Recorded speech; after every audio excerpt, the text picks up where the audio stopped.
ആകാശവാണി.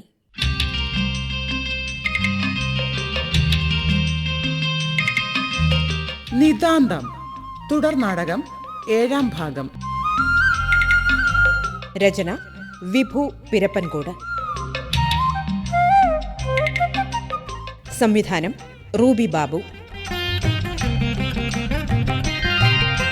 ശബ്ദം നൽകുന്നവർ Sandhya Rajendran, Ananthapuram Ravi, Suparna Sreedhar, Aishwarya Nair, Mahesh R G, Mohan Airoor, Suresh Pazhaveedu, Archana Chandran, Aneesh P Nair, Aromal S S, Vismaya Mohan R S, M S Shanthi, Radhika Nair.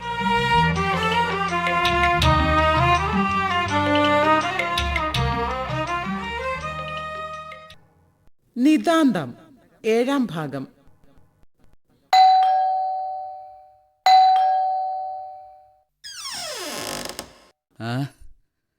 ശാരദയോ? കേറി വാ. പ്രഭ എവിടെ ഹരിയേട്ടാ?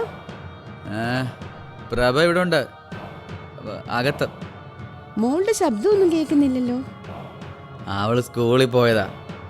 ശാരദ അകത്തല്ലേ? പ്രഭേ, പ്രഭേ, ഇതെവിടെ പോയി?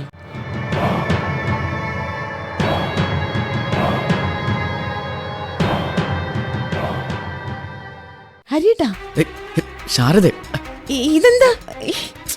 നിക്ക്, മാറി നിക്ക്, എന്നെ വിടാൻ. വിടാനാ പറഞ്ഞത്. നിക്ക് നിക്ക് ശാരദ, പ്രഭ ഇവിടില്ല. അവളെ കലാമണ്ഡലത്തിൽ പോയിരിക്കുക. രാത്രിയിലത്തെ ട്രെയിനിലേ വരൂ. അതുകൊണ്ട് മാറി നിക്ക്, മാറാൻ. നീ ബേളം വെക്കരുത്. ഇതെന്റെ ഒരു ആഗ്രഹമാ. പ്ലീസ് മാറാനാ പറഞ്ഞത്. ഞാൻ എന്റെ സഹോദരനെ പോലെ മാത്രമേ നിങ്ങളെ കണ്ടിട്ടുള്ളൂ കേട്ടോ. എന്നെ വിടാൻ. നീ എത്ര ബഹളം വെച്ചാലും ഇവിടെ ആരും കേൾക്കാൻ പോകുന്നില്ല. ആരും വരേയില്ല. നീ വെറും പെണ്ണാടി, വെറും പെണ്ണ്. എന്റെ ഉടപ്പിറപ്പാണവള്. നിങ്ങൾ എന്നെ വിട്. എന്റെ സഹോദരനാ നിങ്ങള്. എനിക്ക് അങ്ങനെ അല്ലെങ്കിലോ? വിടടോ, വിടാൻ. നീ എന്നെ പിടിച്ചു തള്ളിയിട്ട് പോവാന്ന് കരുതിയോടി?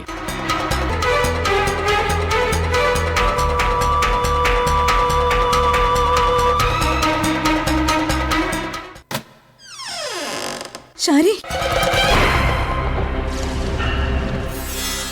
പ്രഭ, ഇവൻ മൃഗമാണ്, വൃത്തികെട്ടവൻ. പ്രഭേ, പ്രതീക്ഷിച്ചില്ലല്ലേ?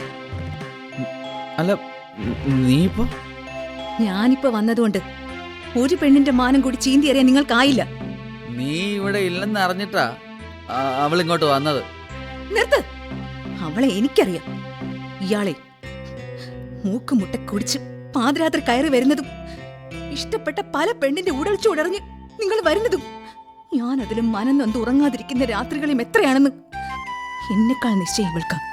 ഇന്നത്തെ എന്റെ വലിയ വിജയം നിങ്ങളോടൊപ്പം ആദ്യം കേൾക്കേണ്ടത് അവളും കൂടിയാണെന്നതിനാൽ ഞാനാണ് അവളെ വീട്ടിൽ ഈ നേരത്തെത്താൻ വിളിച്ചറിയിച്ചത്. ഞാൻ ഇവിടെ ഉണ്ടെന്ന കള്ളം പറഞ്ഞ് സർപ്രൈസ് വാർത്ത കൊടുക്കാൻ ഒരു 5 മിനിറ്റ്.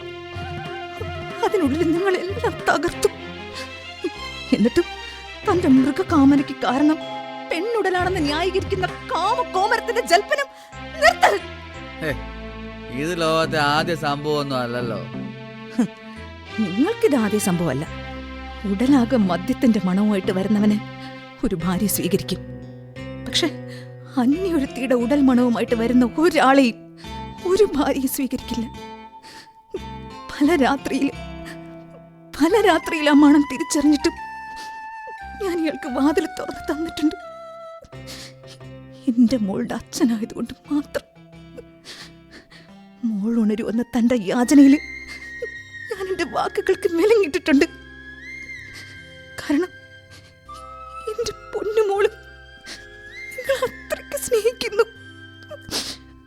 അവളുടെ ലക്ഷ്യമാണ് നിങ്ങൾ. ഡോക്ടർ ഹരീന്ദ്രനാഥ് എന്ന ജീനിയസിന്റെ മകളെന്ന് അവൾ അഭിമാനിക്കുന്നു. അത് തകർന്നാൽ അവളുടെ ജീവിതം വഴി മാറി ഒഴുകും. പ്രതീക്ഷ കെട്ട കരിന്തരി ഗന്ധം അവളുടെ ലോകത്താകെ പകരും. നിങ്ങളുടെ ദുർഗന്ധ ജീവിതം അവൾ അറിയണ്ട. ഏയ് നിർത്തടി. ഇനി നീ സംസാരിച്ചാലുണ്ടല്ലോ, ഹം, നിന്നെ ഇന്ന് ഞാൻ ഹരി, പ്രഭേ, പ്ലീസ്. നീ ഓ അത് ശരി. സോറി, ഞാൻ ഇങ്ങനെ ഒരു രംഗത്തിന് സാക്ഷിയാകാൻ വന്നതല്ല. നിന്നെ ഒന്ന് കാണാൻ വേണ്ടി പ്രഭയ്ക്കൊപ്പം വന്നതാണ്.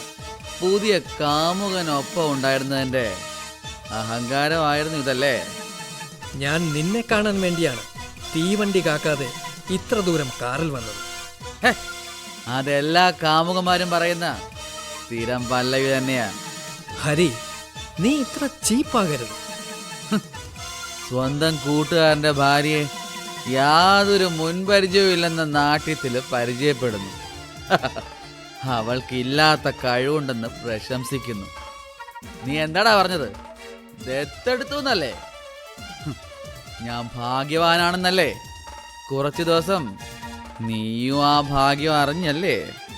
സ്റ്റുപ്പിഡ്, നിനക്ക് കലയുടെ മഹത്വം അറിയില്ല. അറിയും. നിന്നെ പോലുള്ള കലാകാരന്മാരെ വീട്ടിൽ കയറ്റാൻ കൊള്ളാത്തവന്മാരാണെന്ന് പണ്ടേ അറിവുള്ളവന്മാർ പറയും. കലാകാരനാകാൻ ഈശ്വര പുണ്യം വേണം. ഹ, നീയൊക്കെ ചായം തേച്ചതേ മുഖത്തെയും മനസ്സിനെയും മറയ്ക്കാൻ വേണ്ടിയാ. നിങ്ങളുടെ വൃത്തികെട്ട നാവ് കൊണ്ട് ഇനി ഒരു വാക്കുച്ചരിക്കരുത്. മൂക്കുമുട്ട മദ്യപിച്ച് കണ്ട പെണ്ണിലെല്ലാം കാമം തീർക്കുന്ന തന്നെ പോലെ ഒരാൾക്ക് കലയുടെ പുണ്യം മനസ്സിലാവില്ല. കലാകാരന്റെ വിശുദ്ധി അറിയില്ല. മാറി. ഞാൻ വൃത്തികെട്ടവൻ. 3 ദിവസമായി കാമുകനൊത്ത അന്തി ഉറങ്ങിയിട്ട് കയറി വന്ന നീ അങ്ങ് പുണ്യവതി. ഒടുവിലെ കളിക്കൂട്ടുകാരിയുമായി ചേർന്നൊരു മെലോ ഡ്രാമയും കൂടെ കാമുകന്റെ പ്രശംസയുടെ ആമുഖവും. ഹോ, ഇവള് വിശ്വനർത്തകിയാണ് പോലും.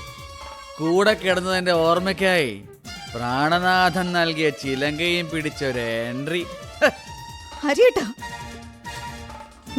അവസാനമായിട്ട് നിങ്ങൾ ഞാനങ്ങനെ വിളിക്കുന്നു.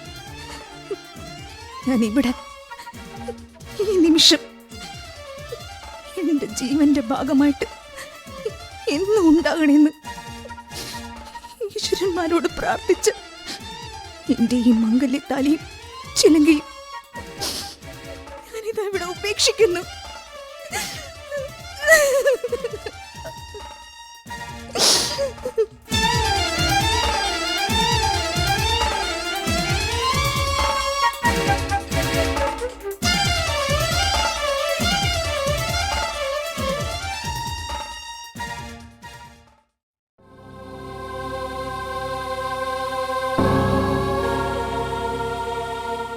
അവൾ അന്ന് പടിയിറങ്ങിപ്പോയത് എൻ്റെ വീട്ടിൽ നിന്നും ജീവിതത്തിൽ നിന്നുമല്ല, എൻ്റെ പ്രജ്ഞയിൽ നിന്നും പ്രതീക്ഷയിൽ നിന്നും.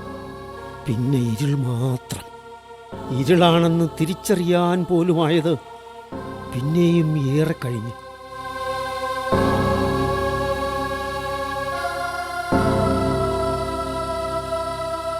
ഒരിക്കലും അവൾ എനിക്കെതിരെ ആരോടും ഒന്നും പറഞ്ഞില്ല. കോടതി മുറിയിൽ അവൾ പറഞ്ഞത് ഞങ്ങളുടെ പ്രൊഫഷനുകൾ ഒത്തുപോകാത്തതിനാൽ വേർപിരിയുന്നുവെന്ന്.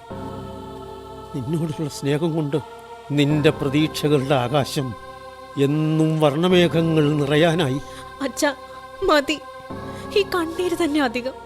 ഇനിയും ഞങ്ങൾക്ക് കേൾക്കാൻ വയ്യ. ചെയ്ത തെറ്റിനെ മനസ്സിലാക്കുന്നോളം വലിയ പ്രായച്ചിത്തമുണ്ടോ അച്ഛാ? പ്രഭ എന്നോട് പൊറുത്താലും അവൻ വിനോദ്നാഥ് എന്നോട് പൊറുക്കില്ല. 10 വർഷത്തിന് ശേഷം കൂട്ടുകാരനെ കാണാനുള്ള ആർത്തിയോടെ വന്ന അവനെ ഭാര്യയെ തോൽപ്പിക്കാൻ വേണ്ടി മാത്രം ഇല്ലാത്ത ആരോപണത്തിൻ്റെ വിഷം മുക്കിയ അമ്പ ഇത് മുറിച്ചു. ആ മനസ്സുമായി അവൻ ഏതോ നാട്ടിലേക്ക് പോയി. ഒരിക്കലെങ്കിലും അവൻ്റെ കാലിൽ വീണ് മാപ്പ് ചോദിക്കാൻ ഞാൻ ആഗ്രഹിച്ചു. അവൻ പിന്നെപ്പോഴോ വിശ്വഭാരതിയിലെത്തിയെന്നറിഞ്ഞു. തീർച്ചയായും അവനെ അവിടെ പോയി കണ്ട് മാപ്പ് പറയണം. വീണ്ടും പ്രഭയുടെ കാലുകളിൽ അവൻ ചിലങ്ക ചേർത്തണമെന്ന് പറയണം. അച്ഛാ, ഞാൻ വിളിച്ചാൽ അവൻ വരും. ഒരിക്കൽ ആട്ടി ഓടിച്ചതിന് മാപ്പ് ചോദിക്കണം. അച്ഛാ, എനിക്കും ആ മനുഷ്യനോട് മാപ്പിരക്കണം. എന്തിന്? നീ എന്തിന് വിനോദിനോട് മാപ്പ് പറയണം? അത് എനിക്ക് മനസ്സിലാവുന്നില്ല മക്കളെ. അച്ഛാ, ചില കഥകൾ തുടരും. ആരും ആഗ്രഹിക്കാത്ത ദുരന്തങ്ങൾ വീണ്ടും വരാറില്ലേ? അതുപോലെ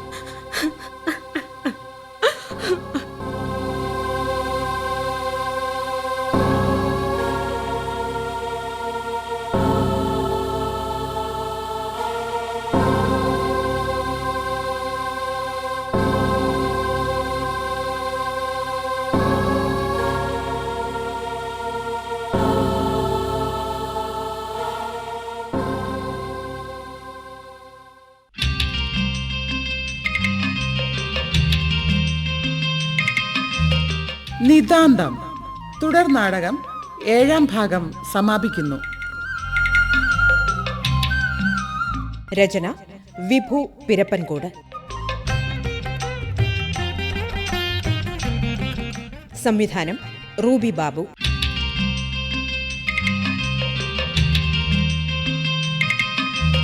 കഥാപാത്രങ്ങൾക്ക് ജീവൻ നൽകിയവർ പ്രഭാദേവി, സന്ധ്യ രാജേന്ദ്രൻ, ഹരീന്ദ്രനാഥ്, അനന്തപുരം രവി, രാജശ്രീ, സുപർണ ശ്രീധർ, സുരേഷ്, മഹേഷ് ആർ.ജി. പ്രഭാദേവിയുടെ ചെറുപ്പം അർച്ചന ചന്ദ്രൻ, ഹരീന്ദ്രനാഥ് അനീഷ് നായർ, വിനോദ് നാഥ് വിഷ്ണുമോഹൻ, ശാരദ രാധിക നായർ. സംവിധാന സഹായം N Sunitha, Biju Kalluvathikkal, V N Deepa.